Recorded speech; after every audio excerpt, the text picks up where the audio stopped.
Shemaine Diamond K in here, of course, radioonfire.com, the Diamond K Show.com, and this is one of those days. I'm in one of those moods for various reasons. There are a lot of things that have gotten under my skin today, and we are going to get into all of that. Radio on Fire talks to America through digital news broadcast and social media content. We are a rising multimedia platform generating over 350,000 listeners and viewers per month through our audio and video streams. From politics, breaking news, celebrity info, sports talk, pop culture, and more, Radio on Fire keeps our audience covered. The question today is today's topic of the show, at least the first part of the show. Does state government care about our kids? Do they care about the children?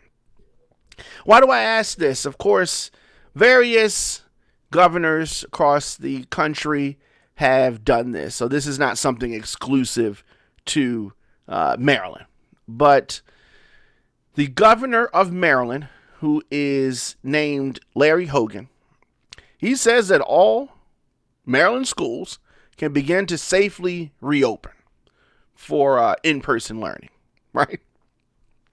And like I said, he's not the only governor to do that. He is a Republican, but Democrat governors have done the same thing. And as it relates to Larry Hogan, he says that Maryland has improved in their coronavirus metrics. He said that because of that, said this today, that schools can reopen safely. He said that, right?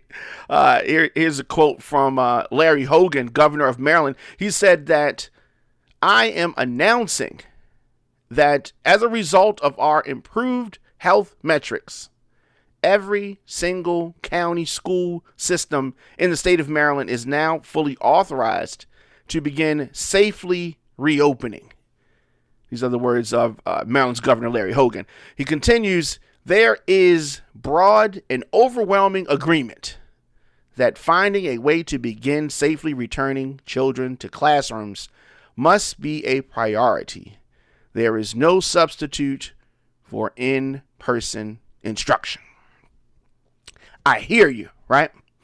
And I understand that, and I've seen parents go out and talk about, my kid can't learn from home. My kid's going to get left behind, right? And they say that. Yet the kid's always online, always on social media, learning all this stuff, right? Kid can do stuff online and you can't even do as a parent. But the kid going to get left behind because they're learning online. First of all, that's crap. But whatever. Let's go forward with that, okay? If the state is not safe, can't reopen movie theaters like that. Some places you can reopen movie theaters. Maryland can't reopen movie theaters right now, right? If you can't reopen some of these key businesses fully, how are you ready to open schools safely? How? How's that possible? The kids should be the last thing, like the last thing that we open up, schools. Why? Because of safety. Because of safety issues. So when I ask, do state governments really care about our kids? Is their big focus strictly the economy only? Because they say stuff like they don't want our kids to be left behind, right? Well, the schools are in shambles. Schools are in shambles normally. So you think that they're going to learn more there, right? Schools in Maryland have been closed since March. Local school districts had a deadline of August the 14th to submit a reopening plan to the state for the 2021 academic year. The state is not ready to be fully opened itself, right? How are they going to submit plans that are plans that they can actually follow when we haven't even hit flu season? We don't even know what flu season is going to do. And I know that the MAGA listeners and the Trump supporters are going to say that Trump said it was going to magically go away, right? Newsflash, it hasn't magically gone away, okay? That's just another one of the lies that you have been sold, right? So it's not magically going away. And however, these governors feel that they can incentivize or pressure school systems to reopen because what? Okay. Here's my issue, and I have been supportive of some of the things that Hogan has done. This right here, I do not support, and let me tell you why. Hogan refuses to take responsibility, right? When it comes to a situation, I didn't know. It was a problem with somebody, severance package, somebody in my cabinet. I don't know. You don't know nothing. When it's something that you need to know, you don't know, right? Or you act like you don't know. And we had things going well in Maryland. Things were going well. And he gets on the TV, he has his press conference, and he says that, our state's doing better than all the other states. Our spread's low. Our infection rate's low. And then people go out and start going out because they feel like, okay, he said that we're good.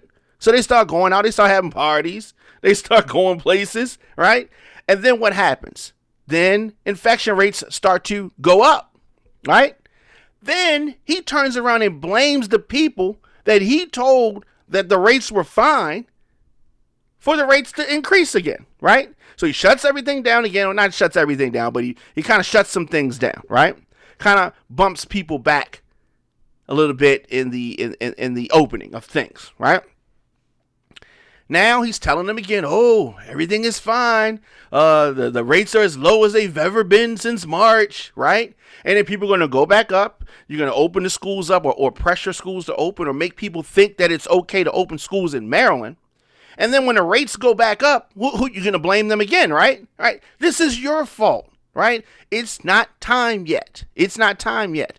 And the school systems can't really submit they can maybe submit a preliminary plan, but we need to see what this flu season going to look like first, right? It doesn't make sense to keep over and over again going out and then pulling back.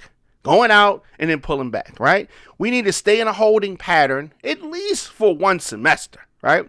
But when he's challenged directly, talking about the governor of Maryland, Larry Hogan, when he's challenged directly, what do you mean? So you're saying schools should open? I'm not saying they should open. I'm saying they should think about opening, present a plan. Because he doesn't really want to come down and be held accountable for that, right? He doesn't really want to make the mandate. He can't make a mandate, but he can get on TV and he can get on the press conference and get online and he can say or try to pressure systems citing the declining positivity rates, right? Declining. They're not zero, right? So let's not stick our chests out too much, right? Let's not stick our chests out too much. So far, 16 county school systems have developed a plan and submitted it to the state that formed some in-person instruction this fall. This fall is flu season, and flu season is going to extend to the winter time. We need to see what that looks like first. Let's see what the first semester looks like before you start pressuring school systems. That leads me to believe that you don't care about kids. Your focus is getting the economy back up, which is fine. We want that to happen, right? But at the same time, when he says that all kids deserve to go to school, in-person learning, which they do, but not at the expense of their safety, right? I gave an analogy earlier. If you're late for work and you say, I gotta get to work, right? So you're speeding to work, you're running red lights, you're doing all these things because you got to get to work. That doesn't make sense. If you crash and die on the road, rushing, speeding through the city streets and running red lights because you got to get to work and die on your way to work, how smart is that? You're already late, right? You're already late. So at least drive safely. I think the job would rather you be 15 minutes late than dead on the way to try to get there early or on time, right? And trying to rush these kids to school on the pretense that all kids gotta have in-person learning or it's just gonna be a disaster, right? But you're pushing them back to school before they're ready, before the schools are ready, before we even know what the fall is going to look like, what flu season is going to look like, what the combination of the coronavirus and the flu and the natural cold, what all that's going to look like. We don't know yet. But of course, Mike Pence and President Trump say a miracle is around the corner. Whatever. Do not be swayed by politicians on the left or the right that want to force you to do something or pressure you into doing something that's not right. If everything is not open up in your city or your state, but they're trying to rush these kids to in-person learning in school, you need to question where their priorities really lie. So, another quote here from Governor Larry Hogan of Maryland. He said that in order for us to keep moving forward and to keep making progress, it is absolutely critical that we begin the process of getting our children safely and gradually back into the classrooms. All right? We cannot get them safely and gradually back in the classrooms if it is not safe, right? You have plenty of businesses who are still not, state government is not operating in a fully functional mode, but the kids, they good, right? And if you want to say that kids, because I see some people saying that the kids, they can't spread it that much, or there's danger for kids because the kids can bring it back to the parents, right? If you rushing to send your kid to school, but your kid brings you back something that kills you, right? In the process of getting to school, do you understand the priorities here? You can't cut off your nose to spite your face. I mean, this should be obvious stuff here. And the school superintendent, she comes on, she says her piece, and of course, she's going to parrot everything that the governor is saying. She strongly encourages local school systems to reevaluate their mode of instruction at the end of the first quarter, right? You need to see what it looks like at the time. At the time. So in the first quarter is probably like November sometime, right? Going for the Thanksgiving break. I think that's a good time to evaluate where we are, but it depends on what things look like. It depends on what the scene looks like. And I say that the state is making $10 million in grant funding available to help systems that are available to move toward in-person instruction, right? They throw these numbers out there, 10 million for this, 5 million for that, 20 million for this, right? What does that mean exactly? The schools are in shambles. That means that somebody's just going to steal the money and it not be accounted for. What does that actually mean? What does that mean? Who's going to hold these people accountable? And people say voting doesn't matter. It matters a lot. It matters a lot. Just tuning in, your man Diamond K in here, the Diamond K Show. Yes, I'm fired up. Yes, I am. Okay. 7 p.m. weekdays, I am here at the Diamond K Show at Radio on Fire on all social media. So the governor and the superintendent plan to visit school sites across the state in coming weeks to observe systems that are bringing small groups of students back into a safe. They want to say safe. How do you know it's safe? You've been seeing other systems and other kids in other states coming back to school and having massive infection rates. What do you mean safe? Define safe. Maybe safe to some people means something different than safe to other people.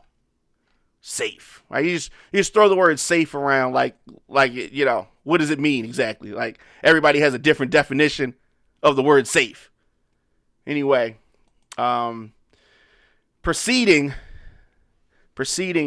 There's a story that has been happening, and unraveling in Kenosha, Wisconsin. We've talked about it since it initially happened, or it happened on Sunday. Jacob Blake, and he was shot 7 times. They have not said what they're charging him with, but it has been reported by the father of Jacob Blake that his paralyzed son is handcuffed to his bed, despite the fact that he can't stand or go anywhere, right? I guess they think some people are going to pick him up and take him out, right? Or take him out of the hospital. He has not been charged with the crime as of yet. Not sure. Family's not sure why he has been handcuffed. And handcuffed he has been. The Chicago Sun-Times explained that the Kenosha Police Department, the Kenosha County District Attorney's Office, and the Wisconsin Department of Justice all did not respond to questions or give any info on any charges against Jacob Blake. Very strange, right? His father, the father of Jacob Blake, he said that I hate it that he's laying in that bed handcuffed to the bed. He can't go anywhere. Why do you have him cuffed to the bed? And so that is a question.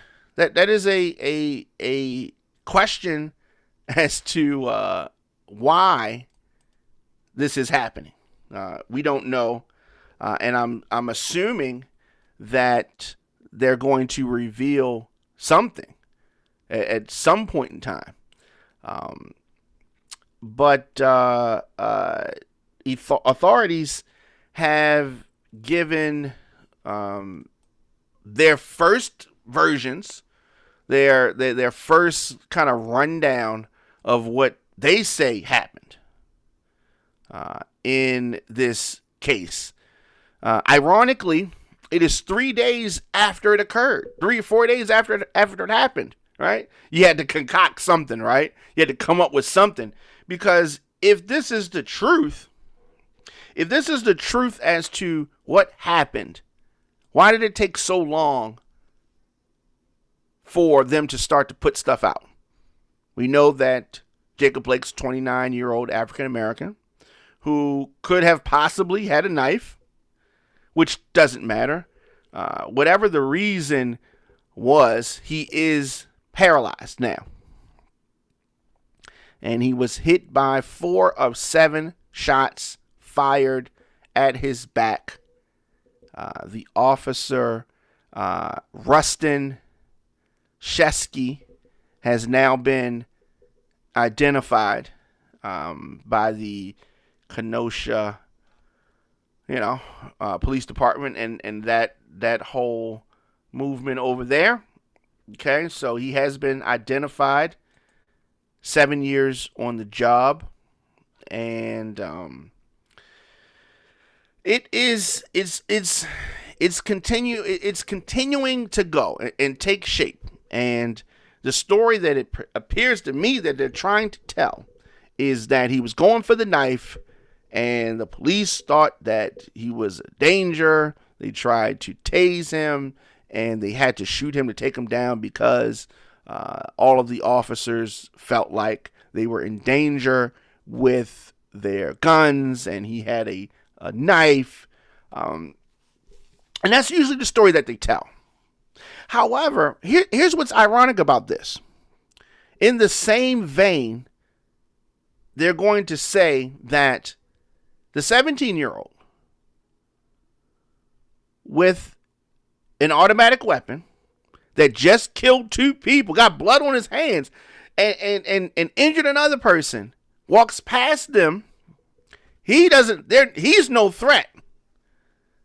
The black guy walking in the opposite direction of them, he's the threat. With no weapon, he's the threat. Because you could say that he was going for the knife, right? But he didn't have a knife in his hand, right? The murderer He had a gun in his hand, a loaded weapon, and had just killed 2 people. But you're not in fear of that. You're in fear of you're not in fear of the gun-toting murderer walking towards you.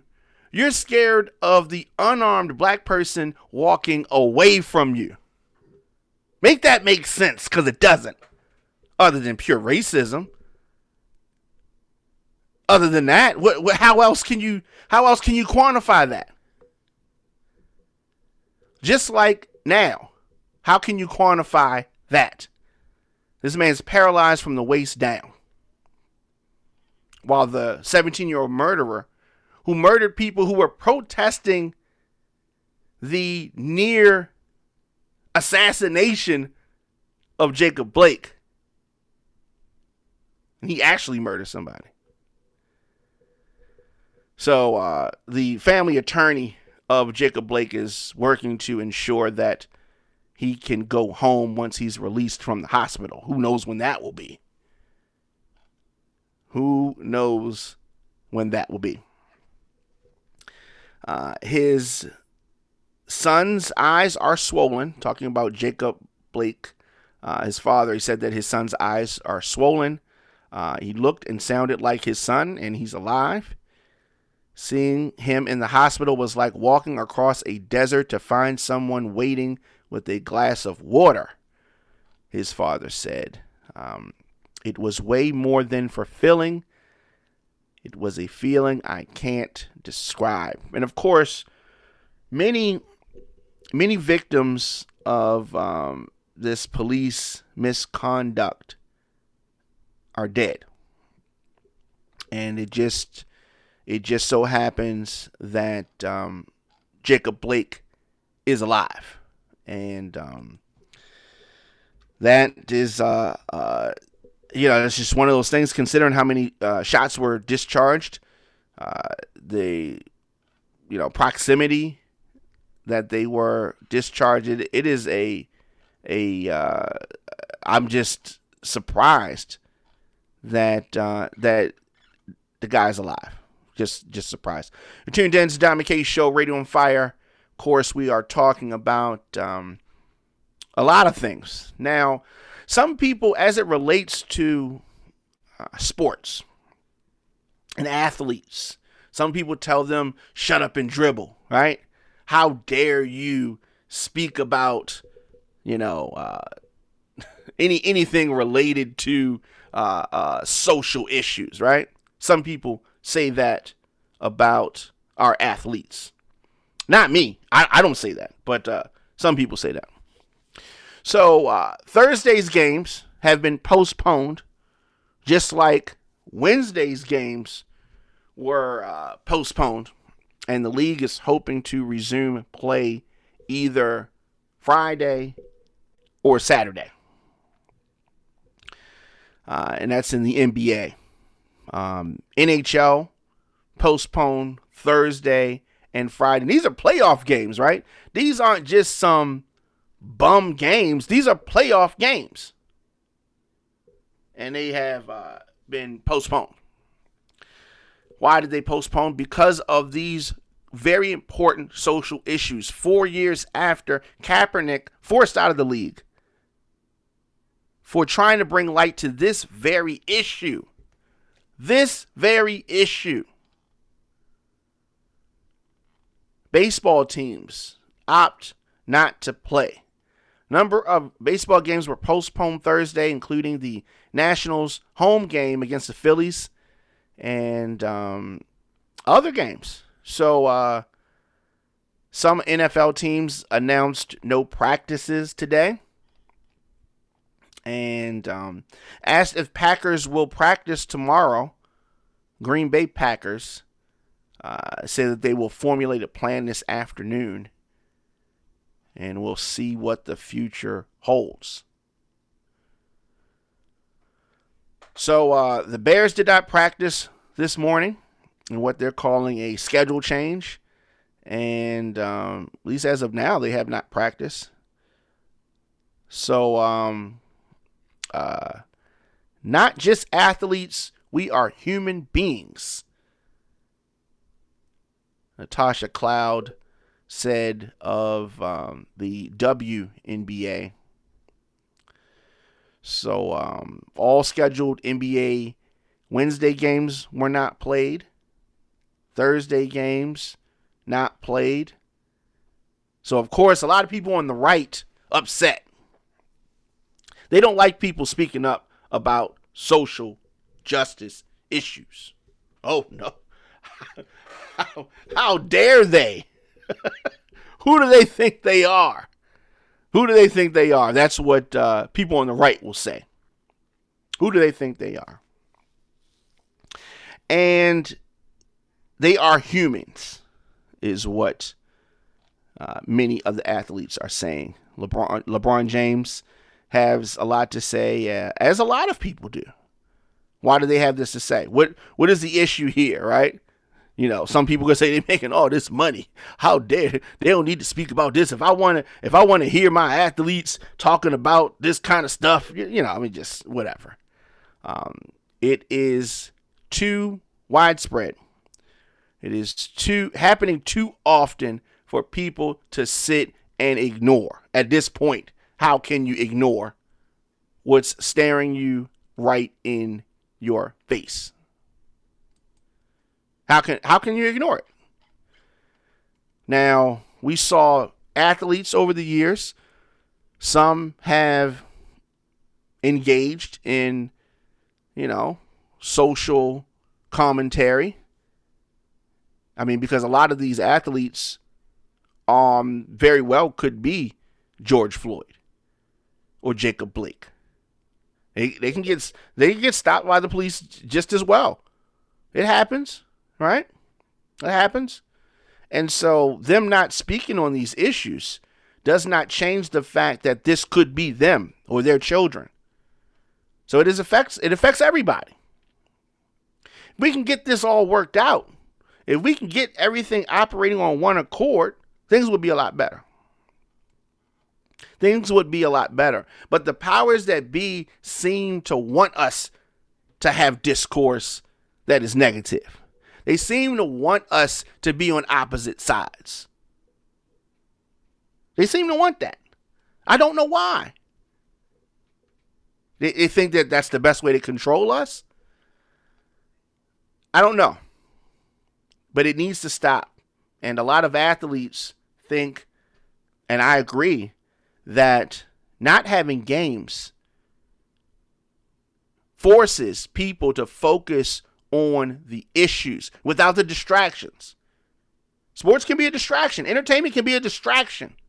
But if you're forced to not only face these social issues, but address them and do something about them, then we're going to have some change. Let me know your thoughts in the comment section. Instagram, Facebook, Twitter, LinkedIn, TikTok, at The Diamond K Show, at Radio on Fire. Of course, I will be back later on tonight with the final night of the RNC coverage, recapping that. Trump's going to speak. Who knows what he's going to say? He's going to be, he's the best president since, ever. And, he's beaten coronavirus, and coronavirus is Obama's fault. The normal thing. He cheated on his wives because of Obama. The normal thing. Blame Obama for everything. And he's owning the libs. Right? Of course, like I said, I'll be back. And I've had some very interesting discussions online with people who, politically on another side than I am. And I enjoy hearing other people's perspectives, and I enjoy it. And I enjoy the conversation with people that have opposing views from mine. But as I said, I'll be back at that time as soon as that's over. So I guess we'll be back 11 o'clock Eastern. RadioonFire.com/live. You can advertise with us, connect your message to our engaged audience of over 350,000 listeners and viewers per month. RadioOnFire.com/advertise is where you go to get started. Follow The Diamond K Show on Spotify or wherever you get your podcasts, however you're hearing or seeing us. Hit the subscribe button.